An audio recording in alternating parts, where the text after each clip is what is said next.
Okay, so I'm doing a simulation of bypass sliding doors that use two SOMMER operators, SOMMER EVO operators.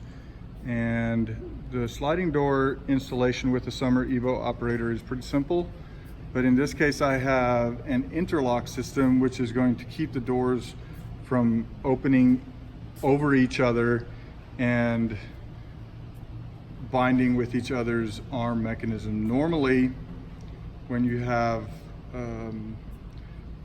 bypass sliding doors, both operators will be on the inside of the door, and that's where you would potentially have a problem with the door arm mechanisms interlocking and basically hitting each other and causing problems with the operator. So the interlock switches are created to keep that from happening.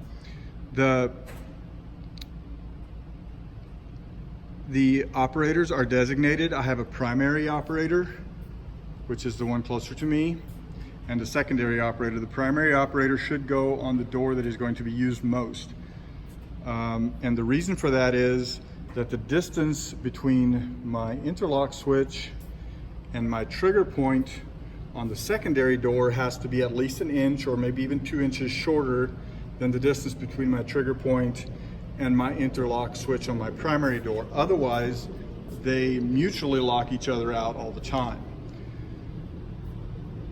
So in this case, I have them 1 inch difference. So they're both in the closed position right now, and I am going to open my primary door.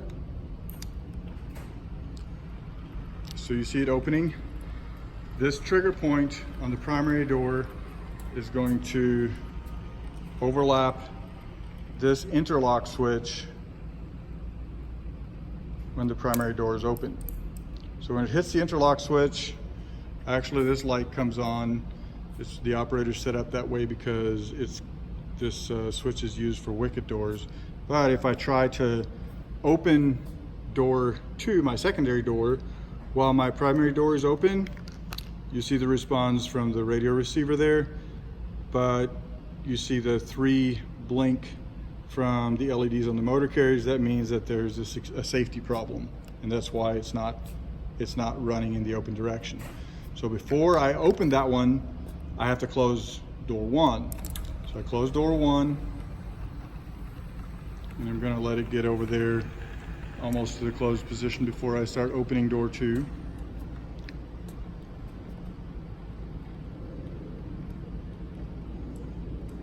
Now I'm going to open door 2. You see now it runs because obviously the interlock switch is not hitting its trigger point. But in this case, when door 2 gets to the full open position, neither of the switches are actually activated. And it has to be that way because this switch, the switch on door 2 is actually the one that has to activate first. And if I run it far enough to activate the switch on door 1, this one is already going to be activated, and then they're going to be mutually locked out. So when door 2 is open, if the customer tries to open door 1 or the homeowner tries to open door 1, it's actually going to travel a little bit. So it travels a little bit. Oops, I hit the wrong button. Let me open that one again. So reopening door 2. So now I'm up against the interlock switches. So when I press the button on door 1, it's actually going to open just a little bit, and then it's going to stop because the interlocks are locked out. So at this point, they're mutually locked out. My system is a little bit shaky, which made this one jump over. Normally you would have a solid point, so that would hold in place. So at this point, if I try to run either of them, neither of them are going to run. So what I have to do is manually release door 2, run it in the down direction until the interlocks are off of each other. And then I'm going to reopen door 1, reclose door 1 until it's all the way in the closed position. And then I want to actually run door 2 back to the open position.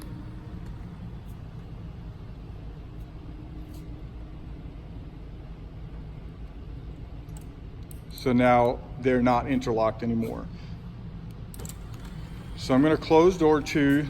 So that's the scenario if door 2 is open and you try to open door 1. What about if you, for some reason, happen to open both of them at the same time? And this is where having the interlock switch on the section or on the door becomes useful, because if you had the interlocks on the wall and the interlocks wired to the main controller, then there would be no protection if for some reason they actually happen to open both of them at the same time. If they happen to open both of them at the same time, you see they're both running and they're going to hit and they're going to interlock and both of them are going to stop. So then at this point you have to do the same thing. You have to pull the cord on. You could do either one. I'm going to do door 1 actually. Pull the manual release, run it in the closed direction until both interlock switches are disengaged, re-engage it, and then I'm just going to press the button.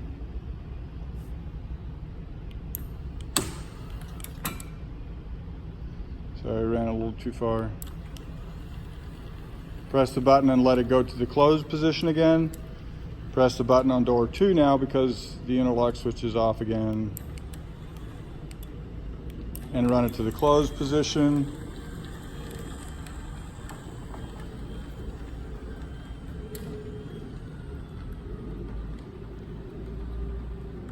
And now I'm back to normal function. So the caveat here is that there are 2 positions, both of which are incorrect operation of the doors, but there are 2 positions where you can end up with a mutual interlock and have to release it manually to run it to the open. Sorry, have to release it manually to run it to get them to not be mutually interlocked. But the system is protected. The hardware on the doors will never hit each other. The doors are not going to run into each other because of the interlock or because of not having any kind of protections against interlock. There again, door 1 is open. I tried to close door 2. I tried to open door 2. It doesn't work.